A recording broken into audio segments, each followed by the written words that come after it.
But if we just look at her chart, it's really, really interesting. So Dominic Cummings gave her this nickname, the human hand grenade.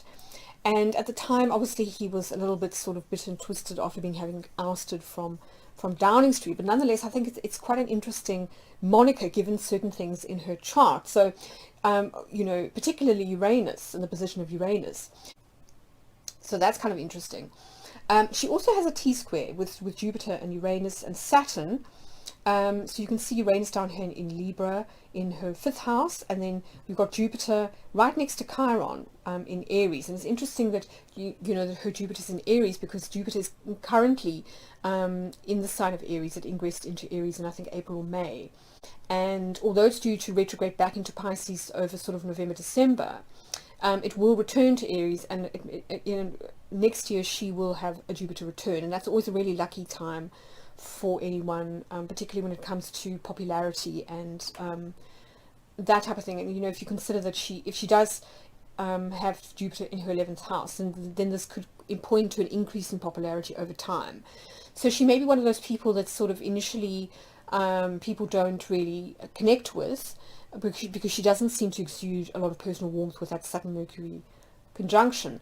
But perhaps over time, people do see through the exterior, and maybe she starts to relax a little bit, and then we start to see more of her natural sort of warmth. But the problem is that Jupiter is opposing Uranus, and this is where this human hand grenade kind of comes in. That she's often sent in, like a lot of women politicians, I have to say. If you think about Theresa May in the position of Home Secretary, if you think about Priti Patel being put into the role of Home Secretary, these women always have to sort of play these kind of attack dog, quite sort of strong or strict kind of almost teacher or kind of disciplinarian type of kind of caricatures, where they're having to sort of enforce rules and be quite sort of formidable. And it may not necessarily be a true reflection of their particular beliefs or their character. It just comes with the role. The nature of the role of Home Secretary, I think, is to be quite a sort of a tough guy, if you like, a foil to the Prime Minister, who's usually then seen as a bit more human and approachable. So it's interesting. And Uranus there can sometimes be a little bit unpredictable. So, for instance, I think it's, most people don't necessarily know this, but her political career kind of came to a bit of a sticking point in the 1990s, I think, because she had an affair with a colleague and a fellow MP, and this did impede her career for some time. It didn't break up her marriage, but it did break up the other person's marriage. And I think she had to kind of take a step back from politics, and also maybe kind of get a little bit clearer about the divide between personal and private, between sort of like career and that kind of thing. And maybe that was also at that point that she decided to reorient, to kind of pivot, so that she wasn't necessarily quite so open, to everybody, didn't let everyone in, and maybe wasn't as open about her, her personal life. But that Uranus, it can be a little bit sort of unpredictable and sort of sometimes sabotaging, but equally, I think it can help to sort of to drive reform forward. So she is very often, and she has been in the past, sent in when situations are tricky and where there's a slightly an unorthodox or sort of an irreverent approach is kind of needed in order to sort of get things done.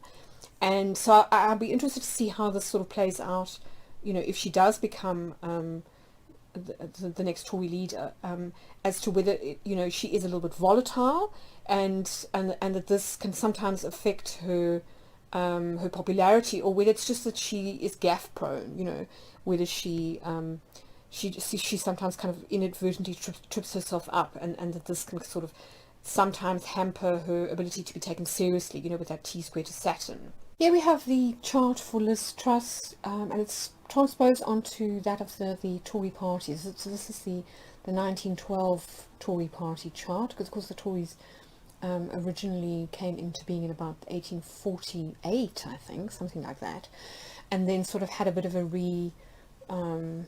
brand or whatever it was in 1912. So this is based on that particular chart, and that has Virgo rising. It's really interesting, and it's got the Sun and Saturn in a conjunction in Taurus on the midheaven. So it's quite a powerful chart, actually. And what's so interesting is how much synastry there is between Liz Truss's chart and the Tory parties. And then finally, she's got Pluto trine the Tory party Uranus. Now that can sometimes be a little bit explosive. You can see Uranus here also in its own sign of Aquarius in the 6th house. And where is her Pluto? Here. In Libra, so in sort of close to the Tory party's 2nd house. And it could be that what it's pointing to here is that there might be a little of a power struggle when it comes to things like money. I mean, obviously that's a big issue at the moment with the economy, and everyone is feeling very uncertain, particularly once we go into the autumn, as to things like, gas and electricity prices for ordinary folk. A lot of people are calling on the government to do more to try and cap the price of energy and to help people to get through the winter because of the cost of living crisis. So it could be that that's where her metal is kind of tested, and that she could come to blows with other members of the Tory party, particularly Rishi, her kind of counterpart in this race, who obviously has experience as having been Chancellor. So it could be that she might come up against some unexpected challenges there. A lot of people have already criticized her for not giving a lot of details about her economic policy. And I think that, again, it speaks to what we'll see again when we come to human design. It speaks to the fact that she is kind of moon ruled in a lot of respects, and that she is not necessarily somebody who's going to be able to just sort of give a lot of details, that she has to really sort of work through that emotional wave in order to feel her way through something, and that she is in a sense a little bit changeable, and that has been a critique of some people who've worked with her, who said that she can be a little bit vague. Like she can say, this policy doesn't work for me, or this draft of this particular kind of plan doesn't work for me, but then doesn't give details about what she would like instead. And it could be that she runs into trouble from that aspect, because people obviously want answers, and they want answers quickly, given that we have got this impending crisis coming, over the autumn and into the winter, for people, that you really want somebody who's got their hand on the tiller. And I suppose the jury's out on whether she'll be able to sort of leap into action and have the wherewithal, the knowledge to be able to sort of steer things kind of competently from an economic perspective.